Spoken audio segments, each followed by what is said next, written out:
Hello students, Shweta ma'am here. Okay, here I am going to give you some tips for the effective learning of biology and science. So you have to learn the concept by relating them with the suitable diagram always. So whenever you are learning a concept, try them to connect it with a suitable diagram or whatever when a long question is given. Okay, just try to write down what or draw whatever you have learned from that big questions. Okay, so that it will be easy for you to get the answer from this. Next, do not learn the whole concept together. Okay, that you are drawing, you are sitting to learn the photosynthesis process whole. Okay, so do not learn the whole process in one day. You have to take the unit and you have to break it in the sub units. So always break it in the sub units and learn in chunk. Okay, just follow that chunk and write them, draw that thing. So first clear the concept and then go to the next subtopic. Okay, don't jump in the next subtopic before you understand everything about the previous one. Do not do that.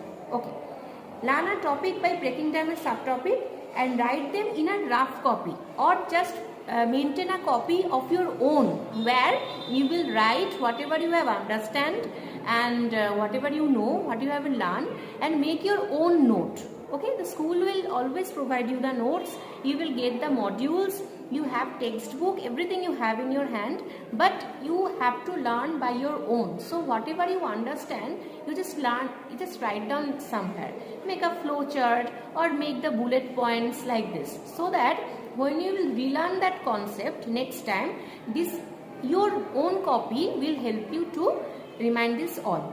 Okay, next, practice the diagram and diagram based questions. You will must practice the diagram, but diagram based question will also follow. Okay, and diagram should be properly labeled and should be placed in front of your eyes.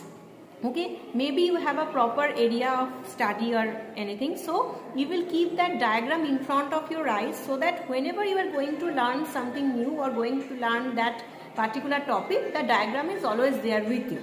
So it will be easy for you to take the diagram. Okay, so you don't have to practice it again and again. So just observe the diagram every day.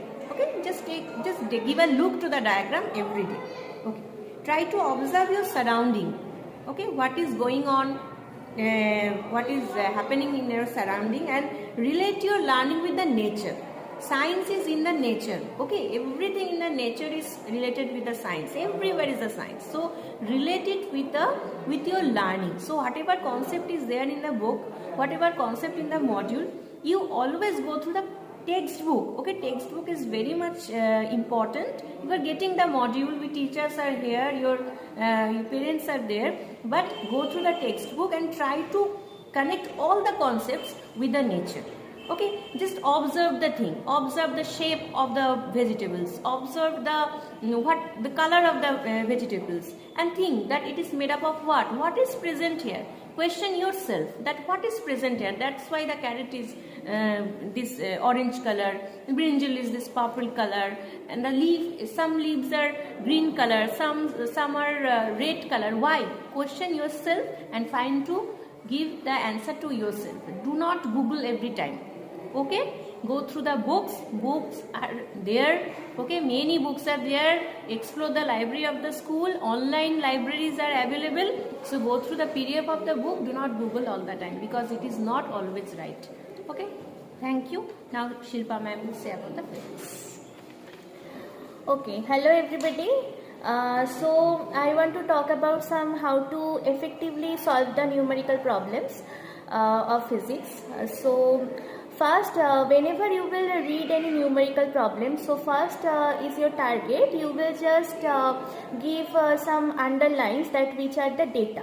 So suppose a question is given, their force are given, mass are given, now you need to find out the acceleration or the velocity, final velocity or initial velocity is given. So whatever data is given, first you write it down. Like you have, you read the question and find out force is 100 Newton. So first you write F equals to 100 Newton. Then you find out that mass is given 10 kg. So you have write down that is M equals to 10 kg.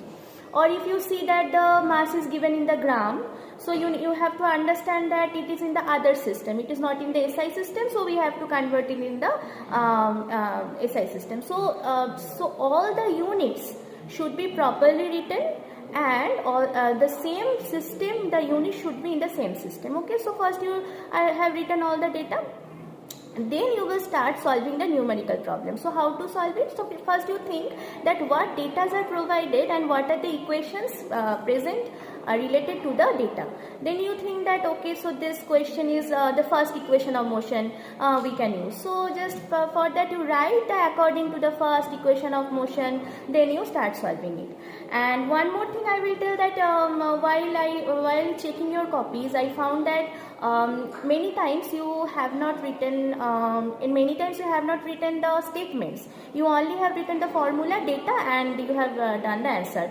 Don't do like that. Okay, proper statement should always be there, because there are part markings. Okay, so for writing the statements, the markings are there. Okay, and there you have many of them have the tendency to read only from the notes. Don't do like that. Textbook is important also. So when you are sitting to read a chapter or to learn a concept, so first you just read the thing that are provided from the school or what teachers have done in the class, that is already with you. So learn from there, then you just go to the textbook and see what are the extra things are written there, and then you make a note by yourself by giving some bullet points. Okay, then the whole chapter will be clear to you. And always, that ma'am has already told that try to connect science is something that is always the real life experiences. So if you observe some incidents, then you just try to think that why it is happening, why the sky color is blue, why not red, and why when we go to some sea, why we see the color of the sea, sometimes it's green, sometimes it's blue, why the difference is coming.